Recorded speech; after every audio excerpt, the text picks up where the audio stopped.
So what we're going to be talking about is the 12 most important pieces of equipment that you need so that you're prepared for your next tournament. This list is in order from important to most important. By the way, every single piece of equipment that I talk about in this video, I will link at the top of the description. That way you can just go to the top of the description and get whatever it is that you need. Number one is to bring a second and even third shirt. There are two pros that come immediately to my mind whenever I think about a pro changing out their shirts in between games. Now you can probably guess these two pros, but it's just because they sweat so much. And if you have a backup shirt, then obviously you're gonna be able to stay a little bit more dry. You can also towel off your face with it as you're in the middle of a point or in the middle of a game, which can be very convenient. So if you haven't guessed already, the pros that come to at least my mind are Tyson McGuffin and Jack Sock. It seems like they're always changing their shirts in between games, and sometimes they'll even change their shirt at like a timeout or something like that, just because they sweat so much. So yeah, I suggest that you bring at least one backup shirt. It'll really help you out so that you're not totally sweating everywhere, getting sweat in your eyes, sweaty palms, stuff like that. You can at least dry it off. Number two, bring a towel. Sweat absolutely loves getting into your eyes midpoint. I've had it happen to me so many times, and just being able to go over to the side fence, grab your towel in between points, wipe off your face, wipe off your head, wipe off your neck. It helps a ton so that you're not just constantly dripping throughout the point. You'll definitely want a towel, especially if you're playing when it's hot outside. Funnily enough, Jack Sock, who we just talked about, actually uses backup shirts as his towel.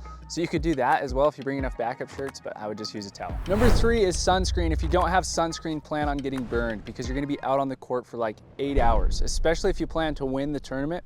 You're gonna be out there even longer. You're just gonna get burned. Even if your skin doesn't burn, make sure that you have sunscreen out there just as a backup plan. Number four is a hat. You wanna get hats that you can easily throw into the wash. That way you don't have like stains on your hat and stuff like that. I don't know about you, but that really bugs me, and then you have to throw the hat away because it's not machine washable. So get a hat that's machine washable. I'd say that's pretty pivotal. Hats are nice because not only do they provide sun protection, but they also keep your hair out of your face if you have longer hair. I like to wear a hat every single time that I play. I know players that don't, but what I would say is just bring a hat, put it in your bag, and that way you have a hat for either sun protection or for keeping your hair out of your face, which can be very handy.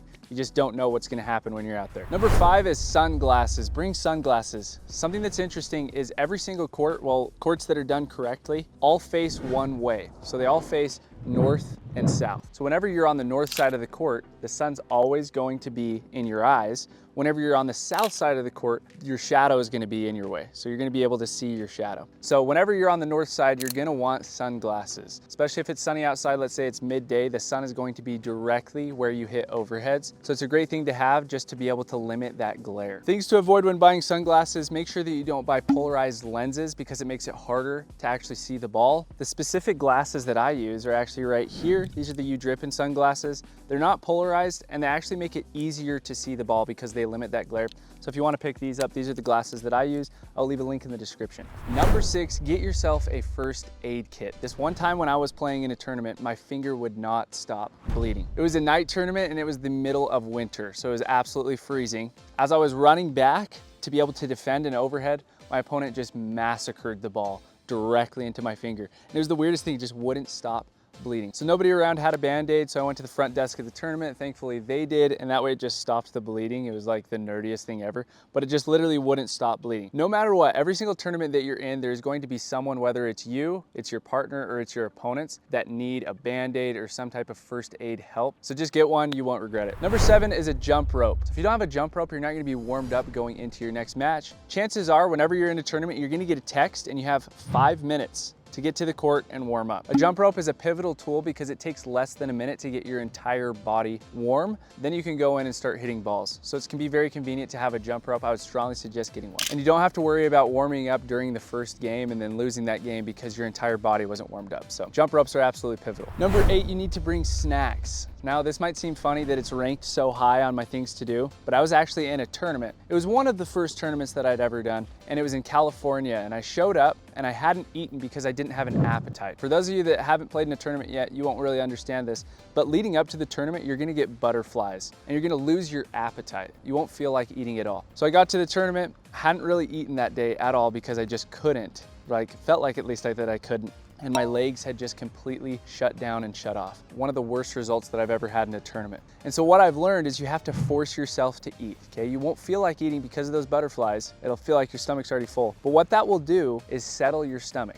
So eat before and during the tournament, just pound as much carbs as you possibly can. It'll absolutely pay off throughout the tournament because you won't feel lackadaisical and it will energize your body throughout the entire tournament day. Number 8 is to get a nice bag to hold all of your stuff. So I personally use this Selkirk bag. It'll be linked in the description, but it holds 12 paddles. So you could either hold 12 paddles in it, which you probably won't need, or you could just hold all of your snacks and all the stuff that we've talked about in the video so far. Inside of it, it's also waterproof. So as soon as you zip it up, there's not gonna be any water that gets in there. I think that's pivotal for a bag. So no matter what bag you end up getting, whether it's this one or any bag out there, make sure that it's waterproof. Number 10 is BYOB. Not bring your own beer, but bring your own balls. You wanna make sure that you're bringing your own balls because there's one thing that every single tournament director is very stingy about. They are not gonna let you borrow the ball and play with it. So first of all, you wanna make sure that the balls that you bring are the tournament ball. There are multiple different types of balls out there. There's the Vulcan ball, the Selkirk ball, the Franklin, the Dura, the list goes on and on. Figure out what the tournament ball is, practice with that ball prior, and then make sure that you bring that ball to practice with. And you really can't blame the tournament directors for not providing you with balls to practice, even though you feel like you're owed those balls for what you paid. But literally they'd probably lose money because balls are literally $4 a piece right now. The balls that I personally practice with all the time are the Pro S1 balls, but if I have a tournament coming up and we're playing with the Vulcan ball, that's the only ball that I'll practice with because every ball is going to be slightly different. I'll be sure to link all of the balls in the description as well. 11, be sure to bring Overgrip. If you're using a super old grip or you're just using your undergrip, your hand is going to slip every single time that you hit the ball. And as a result, your paddle angle is going to change. I cannot count the amount of times that someone has told me, oh, I lost that point because my grip changed throughout the point. The reason that their grip changes is because they don't have a tacky enough grip on their paddle or they're using just a super old grip. So unless you don't care about your paddle angle changing and your grip changing throughout each point, invest in some overgrips. They're absolutely worth it. These are the specific overgrips that I use. You can use any overgrips that you want. I like these ones because they have a microfiber base so they last a long time. Also, they're extremely tacky so that my hand doesn't slip. Number 12, pack yourself electrolytes. I used to think that if I drank enough water, I wouldn't get dehydrated. Well, it turns out that you absolutely do get dehydrated if you don't have electrolytes. So make sure that you pack water and electrolytes. They work together. I don't know the science behind it, but they make it so that you're not dehydrated. If you get dehydrated at your tournament, it's obviously just gonna be over. So your whole tournament day is ruined. All the money that you paid to be in the tournament is just absolutely gone. So you wanna pack electrolytes and just keep drinking them throughout the day. The personal ones that I use, I like coconut water the most because it has just tons of electrolytes. It's totally natural, it's sugar-free. I also like Element, it's sugar-free, and Hydrix is sugar-free. Okay, that brings us to our bonus tip. This is probably the most important thing that you need. I absolutely forgot about this until making this video, but that is that you need a paddle and you need the paddle that is right for you. If you're wondering what paddle is right for you, you have to answer 4 specific questions. Those questions are: first, what is my level? Okay, am I a beginner, intermediate, or advanced player?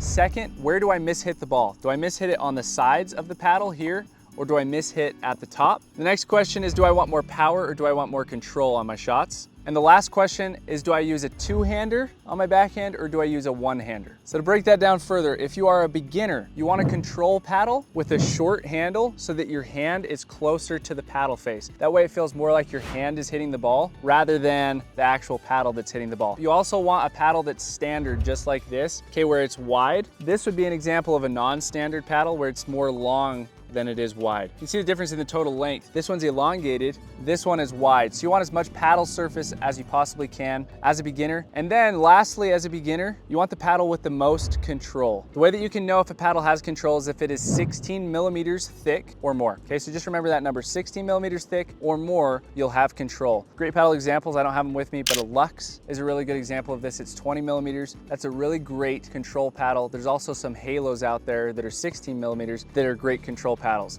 I'll make sure to link those in the description. If you're intermediate, on the other hand, where you're like a 3.5 plus all the way till a 4.49, you want a paddle that's either elongated or standard like this. And that's gonna come down to where you mishit the ball. If you mishit on the edges, then you want a wider paddle like this.